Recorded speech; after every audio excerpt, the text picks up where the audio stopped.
না, আমার আরও খেদমত করা দরকার, আমি পারি নাই, এর জন্য আমি মাপ চাই, ক্ষমা চাই। আমি আমার সমস্ত জনগণকে আমি মাফ করে দিয়েছি, কারোর উপর আমার কোনো দাবি নাই। আমি আশা করব আমার ভাইয়েরা, আমার এদেশের মানুষরা, হিন্দু, বৌদ্ধ, খ্রিস্টান, মুসলমান, দিনদার, পরেজগার সবাই আমারও মাফ করে দিবেন। আমরা আল্লাহরে ভয় করি,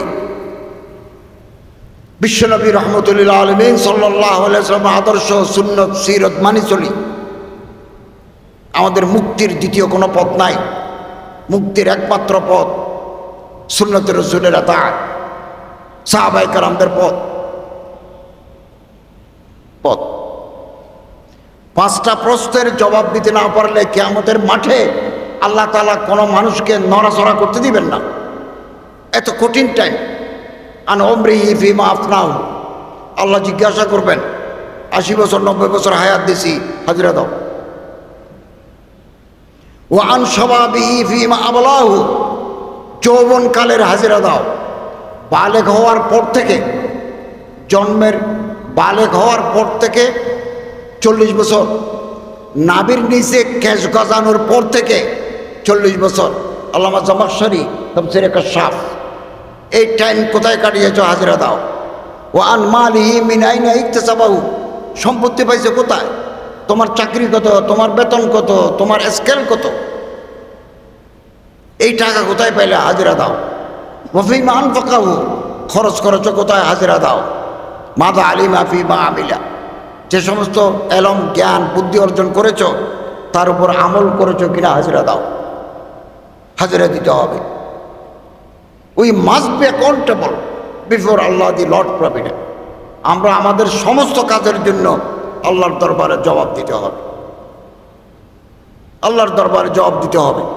এটাই সিরতের শিক্ষা, এটাই আদর্শ। যে জ্ঞান, যে শিক্ষা আল্লাহর সাথে আমাদের পরিচিত করে, সেই এলম পৃথিবীর শ্রেষ্ঠ এলম। যে এলম, যে জ্ঞান আমাদেরকে কুফরের দিকে নিয়ে যায়, আমাদের চরিত্র শেষ করে দেয়, আমাদের ভবিষ্যৎ শেষ করে দেয়, এই এলম হারাম। এলম আমাদের হারাম। আসুন চোখের পানি ফেলি, শেষ রাতে উঠে কাঁদি। আল্লাহ তাআলা বলেন, কোন বান্দার চোখ দিয়ে যদি পানি বের হয়, আমার রহমতের দরিয়ায় চৌষুটে, আমি খালি হাত তার ফেরত দিতে পারি না। কোন সাদা দাড়িওয়ালা যদি আমার কাছে কিছু চায়, আমি না করতে পারি না। কাতরাতু দুমুইন মিন খাশিয়াতিল্লাহ, আল্লাহর ডরে যারা কাঁদে, কবরে কি করে থাকি, আখিরাতের জীবন কিভাবে যাবে, একথা বলে যারা কাঁদে, এই চোখের পানি জাহান্নামের আগুন নিভে দেবে। খলিফাতুল মুসলিমিন হযরত আবু বকর রাদিয়াল্লাহু তাআলা আনহু কবর দেখলে কাঁদতেন। হাত্তা ইয়াবুল্লা লাহিয়াতাহু, চোখের পানিতে দাড়ি ভিজে যেত। সাহাবায়ে কেরাম জিজ্ঞাসা করলেন, ইয়া রাসূলুল্লাহ, ইয়া খলিফাতুল মুসলিমিন, খবর দেখলে কেন কাঁদেন? বলল, খবর হচ্ছে দুনিয়া থেকে যাওয়ার প্রথম স্টেশনের নাম। প্রথম স্টেশন, এই স্টেশনে যে ধরা পড়ে যাবে, প্রতিটি স্টেশন তার জন্য কঠিন। আর এই স্টেশনে যে পার হয়ে যাবে, প্রতিটি স্টেশন তার জন্য সহজ। আমি বাংলাদেশ সরকারের ধর্ম উপদেষ্টা হিসেবে আমার জনগণের, আপনাদের যতটুকু খেদমত করা দরকার আমি পারি নাই, আমার সীমাবদ্ধতার কারণে পারি নাই। প্রত্যেকে আমারে ফোন করে, আমি সব ফোন ধরতে পারি না। সব ফোন ধরলে আমি কাজ করতে পারবো না। আমার সেক্রেটারি আছে 6 জন, ওনারা রিসিভ করেন। অনেকে আমাকে বলেন, আমি ব্যস্ত থাকি, কথা লম্বা বলতে পারি না, আমার আরও খেদমত করা দরকার, আমি পারি নাই, এর জন্য আমি মাফ চাই, ক্ষমা চাই।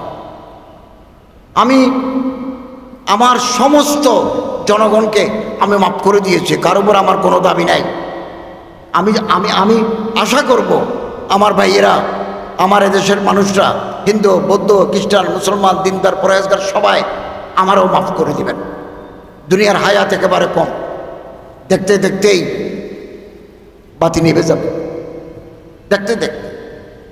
এরপরে আরও জগৎ আছে, উখরবি জগৎ। আল্লাহ তাআলা আমাদেরকে যতদিন আমরা দুনিয়াতে আছি আল্লাহর হুকুম রসুলের তরিকা মতে জীবন পরিচালনা করার তৌফিক দান করুন। ওয়া আখিরু দাওয়ানা আলহামদুলিল্লাহি রাব্বিল আলামিন।